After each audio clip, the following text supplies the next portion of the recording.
खुदावंद यीशु मसीह के बाबरकत जलाली फतेहमंद कदूस कादर और उत्तम नाम में आप तमाम तर सुनने वाली बहनों को, भाइयों को, बुजुर्गों को बड़े अदब से आज एक बार फिर पास्टर आसिफ रजा की तरफ से मेरा मोहब्बत भरा सलाम पहुंचे। खुदा में आप सबकी सलामती हो।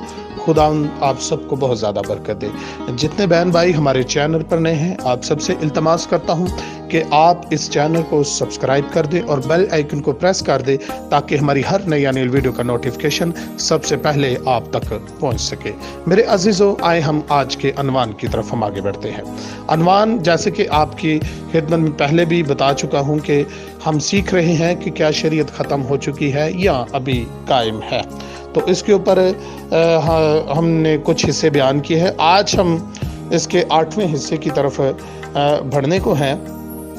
कलाम खुदा में से हम अक्सर ये बात हमें सुनने को मिलती है जब हम दीगर बहन भाइयों से या मुख्तलिफ खादमुद्दीन से हम गुफ्तगू करें शरीयत के बारे में, तो सुनने को ये मिलता है कि भाई हम शरीयत के मुताबिक नहीं रहे, बल्कि हम अक्सर पालूस रसूल के खतूत से हम गुफ्तगू करते हैं और वो आयात अक्सर पेश के गलतियों के ख़त का जो हवाला है वो गलतियों 5 बाब पर उसकी आयत नंबर 18 का जो हवाला है वो पेश किया जाता है कि देखें ये पालूस रसूल कहता है कि हम शरीयत के मुताबिक नहीं रहे। आज हम इस पर रोशनी डालेंगे और आगे बढ़ेंगे कि क्या वाकई ही खुदा का बंदा बुजुर्ग पालूस रसूल शरीयत पर ना चलने की तालीम दे रहा है या ये सिखाने की कोशिश कर रहा है कि हमें शरीयत पर नहीं चलना, हमें शरीयत पर नहीं अमल करना, जिस आयत को अक्सर तोड़ मरोड़ कर पेश किया जाता है। आए इसकी हकीकत क्या है कलाम खुदा में से हम देखते हैं। मेरे साथ मिलकर निकालिए मुकद्दस गलतियों के नाम मुकद्दस पालूस रसूल का लिखा गया 5 बाब पर उसकी आयत नंबर 18 की खिदमत में बता लिया करूंगा। कलाम खुदा में कुछ मरकूम है, लिखा है कि अगर तुम रूह की हदायत से चलते हो तो शरीयत के मुताबिक नहीं रहे। कलाम खुदा को पढ़ा जाना और सुना जाना हम सभी के लिए बाई से बरकत हो। मेरे अजीजों, इस आयत मुबारका को आपने बहुत दफा सुना होगा कि बुजुर्ग पालूस रसूल यहाँ पर कह रहा है कि अगर तुम रूह की हदायत से चलते हो तो शरीयत के मुताबिक नहीं रहे। अक्सर बहन भाइयों का मानना यह है या कहना यह है कि देखें इस आयत के अंदर वाज़िया तौर पर लिखा हुआ है कि जो शख्स पाक रूह से मामूर है या जो शख्स ईमानदार है, जिसकी पाक रूह हदायत करता है या जो पाक रूह पर अमल करके चलता है, वो शख्स शरीयत के मुताबिक नहीं है। क्या ऐसा ही है?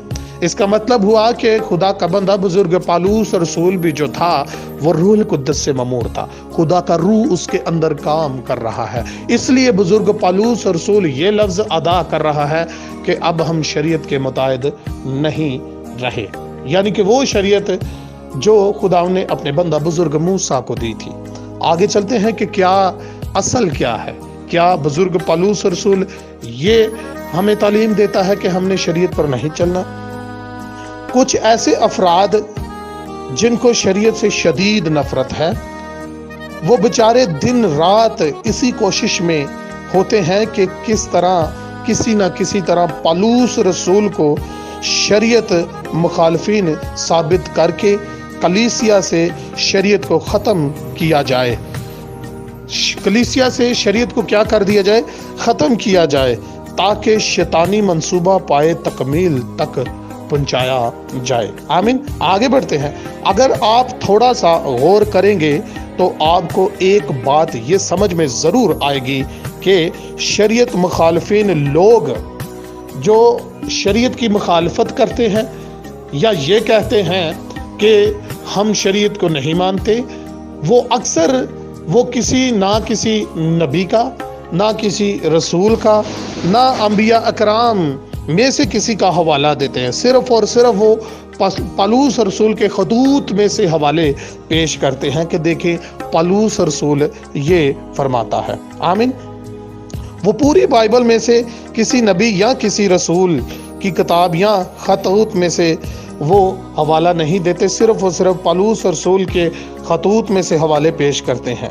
اور پوری بائبل میں سے ایک صرف پالوس رسول کے چند خطوط ہیں جن کو یہ توڑ مروڑ کر پیش کرنے کی کوشش کرتے ہیں۔ آئے ہم آگے بڑھتے ہیں۔ اگر دھیان سے بائبل کو پڑھ لیا جائے تو سارے نبی، سارے رسول شریعت کے حق میں بات کرتے نظر آتے ہیں۔ تو ایسا کیسے ممکن ہے کہ ایک پالوس رسول کو ہی سب سے مختلف پیغام ملا اور اس کی باتیں سب سے مختلف قسم کی ہیں بلکہ تضاد نما ہیں؟ کیا ایسا ہو سکتا ہے؟ کہنے اگر جو بہن یا جو بھائی باتیں کرتے ہیں ان کے گفتگو سے تو یہی اندازہ ہوتا ہے کہ ایک پالوس رسول ہی ہے جس کی باتیں تمام تر نبیوں سے، تمام تر انبیاء اکرام سے اور رسولوں سے اس کی باتیں مختلف ہیں، اس کی باتوں میں تضاد ہے، تضاد نما ہے۔ کیا بائبل کی تعلیم ایک اکیلے پالوس رسول کی تعلیم ہے؟ کیا دیگر نبی ان کی کوئی اہمیت نہیں ہے؟ ضرور بتائیے گا کہ کیا اکیلے پالوس رسول کی بائبل کی تعلیم ہے؟ کیا دیگر جتنے بھی نبی ہیں یا انبیاء کرام ہے کیا ان کی کوئی اہمیت نہیں ہے؟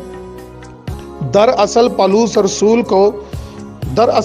رسول کا پیغام دیگر نبیوں اور رسولوں سے بالکل بھی مختلف نہیں ہے میرے نظریے کے مطابق اور خدا کے کلام کے مطابق ہی۔ اگر خدا کے کلام کو آپ بغور پڑھیں نا تو پالوس رسول کا جو پیغام ہے وہ دیگر نبیوں سے اور انبیاء کرام سے، رسولوں سے بالکل بھی مختلف نہیں ہے بلکہ ایک جیسا ہے۔ وہ کیسے ہے؟ اور نہ ہی اس کی تعلیم میں تضاد ہے۔ پالوس رسول ایک فریسی تھا اور ایک علماء بھی تھا۔ پالوس رسول شریعت کی تعلیم پر جو گفتگو کرتا ہے وہ شریعت کے مخالفین کی سمجھ سے باہر ہے۔ دوسرے لفظوں میں اگر کہا جائے تو وہ ان کی سمجھ سے بالا تر ہے۔ وہ سمجھ نہیں سکتے، اسی لیے وہ بونگیے مارتے ہیں، اسی لیے وہ شریعت کے خلاف الٹی سیدھی باتیں اپنے لبوں سے ادا کرتے ہیں۔ آج پالوس رسول کی تعلیم کو دیگر رسولوں اور انبیاء کرام سے مختلف ثابت کرنے سے یہ ثابت ہو جاتا ہے کہ پالوس رسول دیگر رسولوں اور انبیاء اکرام سے مختلف تھا، حالانکہ ایسا بالکل بھی نہیں ہے۔ مسئلہ پالوس کی تعلیم میں نہیں ہے، مسئلہ پالوس رسول کو پڑھنے والوں کی عقل کا ہے۔ پالوس رسول کی گفتگو کو جاہل اور بے قیام آدمی نہیں سمجھ سکتا۔ یہ میں نہیں کہہ رہا بلکہ یہ خدا کے کلام میں سے آپ پطرس رسول کا حوالہ دیکھ سکتے ہیں، عہد جدید میں سے دوسرا پطرس اس کا 3 باب اور اس کی آیت نمبر 15 سے 16 میں لکھا ہے۔ خدا کا بندہ بزرگ پطرس رسول جو ہے وہ پالوس رسول کے بارے میں کیا کہتا ہے، سنیے گا، اس حوالے کو سنیے گا۔ لکھا ہے، اور ہمارے خداوند کے تحمل کو نجات سمجھو، چنانچہ ہمارے پیارے بھائی پالوس نے بھی اس حکمت کے مطابق جو اسے عنایت ہوئی تمہیں یہی لکھا ہے، اور اپنے سب خطوں میں ان باتوں کا ذکر کیا ہے کہ جن میں بعض باتیں ایسی ہیں، سنیے گا، جن میں باتیں ایسی ہیں، یہ پطرس رسول فرما رہا ہے کہ جن میں باتیں ایسی ہیں جن کا سمجھنا مشکل ہے۔ یہاں تو پطرس رسول کہہ رہا ہے کہ پالوس رسول نے ایسی باتیں لکھی ہیں کہ جن کا سمجھنا مشکل ہے۔